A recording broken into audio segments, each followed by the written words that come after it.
Assalamu alaikum. Today we will discuss about the basis of classification. आज का जो हमारा लेक्चर है वो है बेसिस ऑफ क्लासिफिकेशन।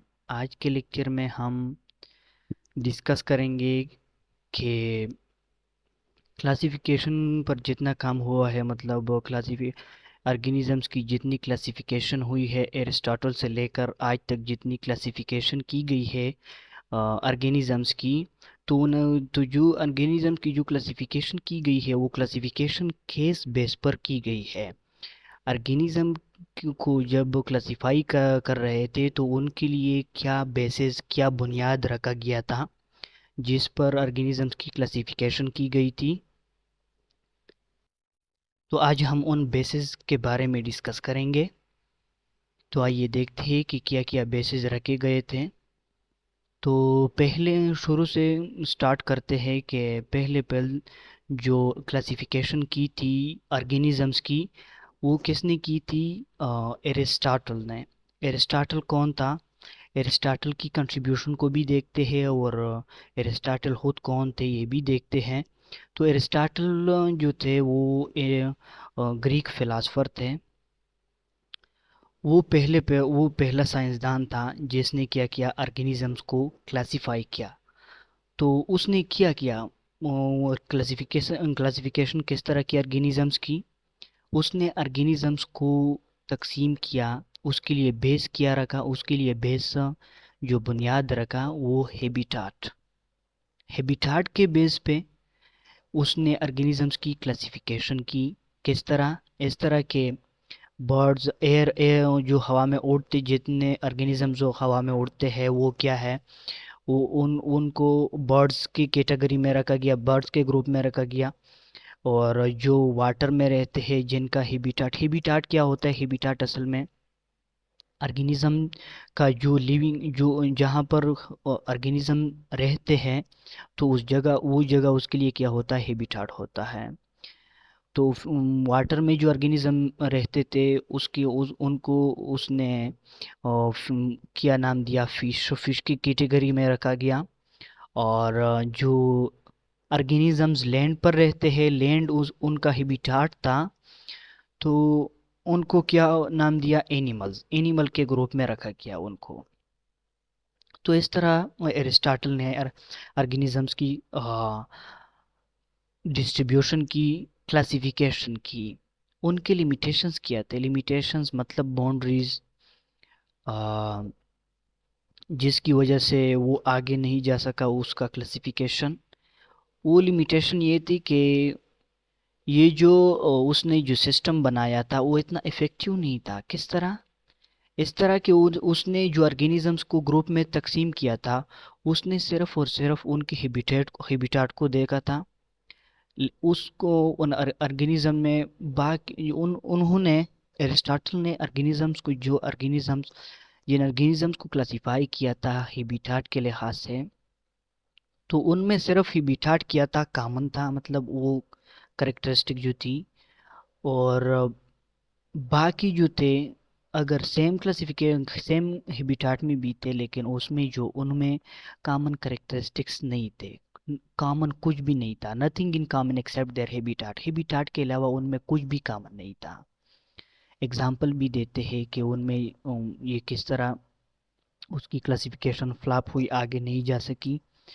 वो क्या था कि मिसाल के तौर पर fish and turtles were placed in the same group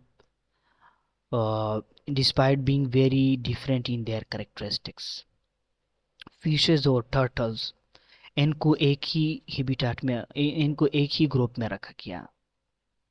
तो इनको एक ही ग्रुप में रखा गया क्योंकि उनका हैबिटाट जो था वो सेम था, कॉमन था, वाटर था।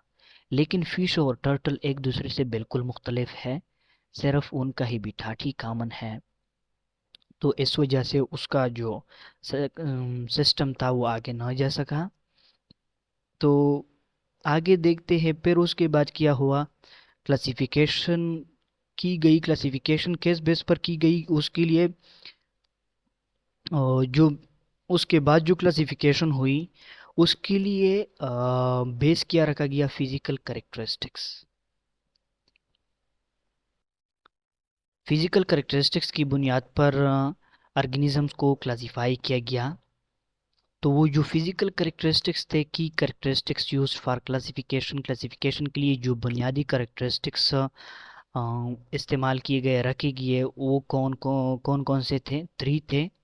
पहले जो था सेल टाइप, सेल को टाइप के लिहाज से भी देखना था कि सेल प्रोकैरियोटिक है या यूकैरियोटिक है। उस प्रोकैरियोटिक जो होता है उसमें क्या होता है, न्यूक्लियस नहीं होता, और जो यूकैरियोटिक होता है उसमें क्या होते हैं, ऑर्गेनिज्म में न्यूक्लियस पाई जाती है, हेटेरोन्यूक्लियस। एग्जाम्पल भी दी है। प्रोकैरियोटिक मतलब बैक्टीरिया जो था उसको प्रोकैरियोटिक में रखा गया और ह्यूमंस को यूकैरियोटिक में रखा गया। बैक्टीरिया जो है, बैक्टीरिया में ट्रोन्यूक्लियस नहीं होता और यूकैरियोटिक में ट्रोन्यूक्लियस होता है। तो इस तरह ऑर्गेनिज्म की सेल टाइप के लिहाज से उसने इस तरह क्लासिफिकेशन की। नंबर 2 जो है सेल नंबर के लिहाज से सेल नंबर को भी देखते थे। सेल नंबर के लिहाज से किस तरह ऑर्गेनिजम्स को डिवाइड क्लासिफाई किया। जो ये जो यूनिसेलुलर थे उनको ये यूनिसेलुलर और मल्टीसेलुलर। यूनिसेलुलर मतलब सिंगल सेल जो होते हैं जिनकी जो सिर्फ एक ही सेल से बने हुए होते, यूनिसेलुलर। और मल्टीसेलुलर जो एक से ज़्यादा होलियों से बने हुए होते हैं, सेल से बने हुए होते हैं। तो इनको इस तरह तकसीम किया सेल नंबर के बेस पे। सेल नंबर के बेस पे जिनकी जो एक ही सेल से बने हुए होते थे वो उनको यूनिसेलुलर में रखा गया, और जो बहुत सारे सेल से मिलकर बने हुए होते थे उनको मल्टी सेलुलर में रखा गया। नंबर इसके एग्जाम्पल को देखते हैं। एग्जाम्पल क्या है, सेल नंबर के लिहाज से किस तरह रखा गया। जिस तरह अमीबा है, अमीबा को यूनिसेलुलर में रखा गया क्योंकि ये सिर्फ और सिर्फ ओनली वन सेल से बना हुआ होता है। और प्लांट्स को मल्टी सेलुलर में रखा गया क्योंकि प्लांट्स क्या होते हैं, बहुत सारे सेल से बने हुए होते हैं। नंबर 3 उसका जो बेस था फिजिकल करेक्टरिस्टिक्स का, जो सेकंड जो क्लासिफिकेशन की गई थी उसमें क्या था, न्यूट्रिशन था। न्यूट्रिशन में किस तरह देखते थे, ऑटोट्रॉफ होते थे और हेटेरोट्रॉफ्स होते थे। ऑटोट्रॉफ का अगर मैं बता दूं तो ऑटोट्रॉफ जो होता है ये फोटोसिंथेटिक होते हैं, खुराक अपनी खुराक को तैयार कर सकते हैं। और हेटेरोट्रॉफ जो होते हैं वो खुद खुराक तैयार नहीं कर सकते क्योंकि उनमें फोटोसिंथेसिस नहीं होती। तो जो खुराक खुद तैयार कर सकते थे उनको ऑटोट्रॉफ्स में रखा गया और जो खुराक खुद तैयार नहीं कर सकते थे उनको हेटेरोट्रॉफ्स में रखा गया। किस तरह एग्जाम्पल देखते हैं। प्लांट्स जो है, प्लांट्स को ऑटोट्रॉफ्स में रखा गया क्योंकि प्लांट्स में फोटोसिंथेसिस का प्रोसेस होता है और वो खुद खुराक तैयार कर सकते हैं। और एनिमल्स को हेटेरोट्रॉफ्स में रखा गया क्योंकि एनिमल्स जो है वो खुराक खुद तैयार नहीं कर सकते क्योंकि उनमें क्या होता है, फोटोसिंथेसिस का प्रोसेस नहीं होता। फिर उसके बाद क्या हुआ, फिजिकल की करेक्टरिस्टिक्स के लिहाज से जो डिस्ट्रीब्यूशन क्लासिफिकेशन हुई थी उसके बाद जो मॉडर्न सिस्टम ऑफ क्लासिफिकेशन आया, मॉडर्न क्लासिफिकेशन सिस्टम आया। इसके लिए मॉडर्न क्लासिफिकेशन सिस्टम के लिए क्या क्राइटेरिया थी, उसके लिए क्या बेस रखा गया था और क्या क्राइटेरिया थी, मतलब उनमें कौन कौन सी चीज़ें होंगी जो इसमें रखेंगे। तो उसके लिए जो बेस था उसके लिए जो बेस था किस बेस पर था, जेनेटिक्स के बेस पर, एनाटॉमी के बेस पर, फिजियोलॉजी के बेस पर, एवोल्यूशनरी हिस्ट्री के बेस पर। तो इन चीज़ों के बेस पर उन्होंने मॉडर्न क्लासिफिकेशन सिस्टम की क्लासिफिकेशन किया। मॉडर्न क्लासिफिकेशन सिस्टम जो बनाया ये इन चीज़ों के बेस पर बनाया। उसमें फिजिकल करेक्टरिस्टिक्स को भी देखा गया। ये भी ध्यान में रखे कि उसमें इसमें भी फिजिकल करेक्टरिस्टिक्स को बेस में रखा गया था, लेकिन उसके अलावा वो तो पहले से ही बयान हो चुके हैं। उसके अलावा इन चीज़ों को पहले जेनेटिक्स में क्या है, उसमें डीएनए के लिहाज से उनकी जीनोम में उनको देखते थे, जेनेटिकली मतलब डीएनए जो होता है उसके अंदर उसके बेस पे देखते थे। और उसके बाद एनाटॉमी, ऑर्गेनिज्म का अंदर अंदर जो कुछ होता है उसके लिहाज से। फिजियोलॉजी ऑर्गेनिज्म में मुख्तलिफ प्रोसेस होते हैं, मुख्तलिफ चीज़ें होते हैं और वो मुख्तलिफ फंक्शंस करते हैं। ऑर्गेनिज्म किस तरह फंक्शन करते हैं, उनका काम क्या होता है ऑर्गेनिजम्स का, तो ये फिजियोलॉजी हो गई। इवोल्यूशनरी हिस्ट्री, इवोल्यूशनरी हिस्ट्री का मतलब ये है कि ऑर्गेनिजम्स के जो आबाऊ अजदाद थे वो किस तरह थे और वो किस तरह अ, और ये जो मॉडर्न ऑर्गेनिजम्स है, जो आजकल के ऑर्गेनिज्म, वो आबाऊ अजदाद से किस तरह आए हैं, उनमें किस तरह चेंजेस हुई। तो ये चीज़ें, इन चीज़ों को बेस लेकर मॉडर्न क्लासिफिकेशन सिस्टम रखा गया। तो ये भी देखते हैं कि मॉडर्न जो क्लासिफिकेशन सिस्टम है, ये जो आजकल जो इस्तेमाल होता है क्लासिफिकेशन का जो सिस्टम, ये मॉडर्न क्लासिफिकेशन सिस्टम है, इनके बेनिफिट्स क्या है, फ़ायदे क्या है। फ़ायदे ये, पहला एक, provides a clear picture of the relationship between organisms. हमें आसान हो जाता है मॉडर्न क्लासिफिकेशन के ज़रिए, हमें ये आसान बना देता है ऑर्गेनिजम्स के दरमियान जो रिलेशनशिप्स होते हैं, जो ताल्लुकात होते हैं, उनको आसान कर देता है, उनको समझना आसान कर देता है ये। और उसके बाद helps in identifying and studying new